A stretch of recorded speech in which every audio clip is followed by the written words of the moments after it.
நம்மளை சுற்றி பல பேர் இந்த ஒரு வார்த்தையை சொல்லி கேள்விப்பட்டிருப்பீங்க. 20,000 இருக்கும் போதும் என்னால் வந்து சேவ் பண்ண முடியல. 50,000 வந்துடுச்சு, அப்போனாச்சும் சேவ் பண்ணலாம்னு நினைக்கும் போது அப்பயும் என்னால் பண்ண முடியல. 1,00,000 இப்போ நான் சம்பாதிக்கிறேன், ஆனால் என்னால் மாதம் 10,000 கூட சேமிக்க முடியல அப்படின்னு சொல்லிட்டு கண்டிப்பாக நம்மளை சுற்றி பல பேர் சொல்லி கேள்விப்பட்டிருப்பீங்க. அந்த ஒரு தனிநபர் வந்து பார்த்தீங்கன்னா பார்க்கின்சன்ஸ் லா அப்படின்ற அந்த ஒரு விஷயத்தை வந்து புரிஞ்சிக்காமல் இருக்க போய் தான் அவர் இன்னமும் சேமிக்கக்கூடிய நிலையில் இல்லாமல் இருக்காரு அப்படின்ற மாதிரி சொல்லலாம். Welcome to money fact series part 2. Parkinson's law அப்படின்னு சொல்லிட்டு ஒரு லா இருக்குங்க. இது வந்து ஒரு சைலண்ட் வெல்த் கில்லர் அப்படின்ற மாதிரி சொல்லலாம். இதுக்கு என்ன அர்த்தம் அப்படின்னு சொல்லி பார்த்தீங்கன்னா, நம்மளோட எக்ஸ்பென்சஸ் வந்து எப்போவுமே நம்ம எவ்வளோ சம்பாதிக்கிறோமோ அதுக்கு ஈக்குவலாக வந்து இன்க்ரீஸ் ஆகிட்டே வந்து இருக்கும். ஒரு எக்ஸாம்பிள் எடுத்துப்போம். ஒரு தனிநபர் ஒரு கம்பெனியில் வேலை செய்கிறாரு, 20,000 மாதம் வந்து சம்பாதிக்கிறாரு. அந்த 20,000 மொத்தமாக அவருக்கு செலவு வந்து போயிடுது.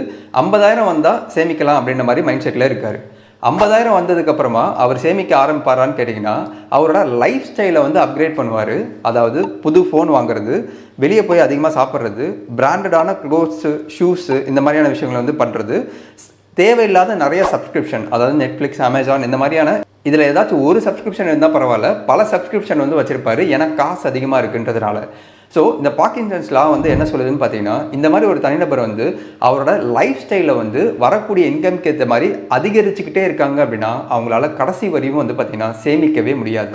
இதனால டைம் போக போக நமக்கு ஒரு பீரியடில் ரிட்டையர்மெண்ட் அப்படின்ற ஒரு பீரியட் வரும் இல்லையா, அந்த ஒரு பீரியடில் வந்து நம்ம அதிகப்படியாக கஷ்டப்படுறதுக்கு வாய்ப்பு இருக்குது. ஸோ இந்த லைஃப் ஸ்டைல் இன்ஃப்ளேஷனை எவ்வளோ தூரம் நீங்கள் குறைக்கிறீங்களோ நீங்கள் கண்டிப்பாக வந்து வெல்த்தை வந்து பில்ட் பண்ண முடியும்.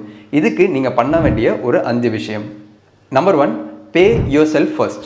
எப்போல்லாம் உங்களோட மாத சம்பளம் வருதோ அதிலிருந்து 20-25% அளவுக்கு சேவ் பண்ணிவிட்டு ரிமைனிங் அமௌண்ட்டை வந்து ஸ்பெண்ட் பண்ணுங்கள். Number 2, lifestyle lake. எப்போல்லாம் உங்களோட சம்பளம் இன்க்ரீஸ் ஆகுதோ உடனடியாக ஒரு புது காரு, பைக்கு, ஃபோனு, இந்த மாதிரியான லயபிலிட்டிஸில் இன்வெஸ்ட் பண்ணுறதுக்கு பதில் உங்களோட சேவிங்ஸ் ஆர் இன்வெஸ்ட்மெண்ட் அமௌண்ட்டை இன்க்ரீஸ் பண்ணுங்கள். ஸோ தட் ஃபியூச்சரில் இதை விட ஒரு பெட்டரான லைஃப் ஸ்டைல் வாழ்கிறதுக்கு அதிகமான வாய்ப்பு இருக்குது. Point number 3, automatic saving.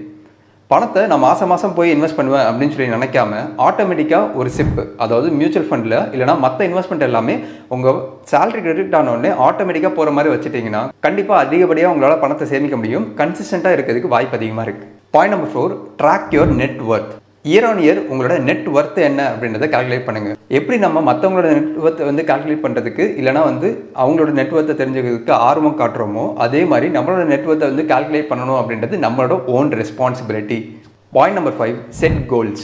வாழ்க்கையில் நமக்கு ஷார்ட் டேர்ம் கோல்ஸ்லாம் வந்து இருக்கும். அதாவது ஒரு வீடு வாங்கணும், கார் வாங்கணும், இந்த மாதிரியான விஷயத்தை நீங்கள் ஃபினான்ஷியல் கோலாக வந்து வைக்கும்போது உங்களோட ஸ்பெண்டிங் ஹேபிட் வந்து குறையிறதுக்கு வாய்ப்பு அதிகமாக இருக்குது. இந்த வீடியோ உங்களுக்கு யூஸ்ஃபுல்லாக இருந்துச்சுன்னா மறக்காமல் லைக் பண்ணி சப்போர்ட் பண்ணுங்கள்.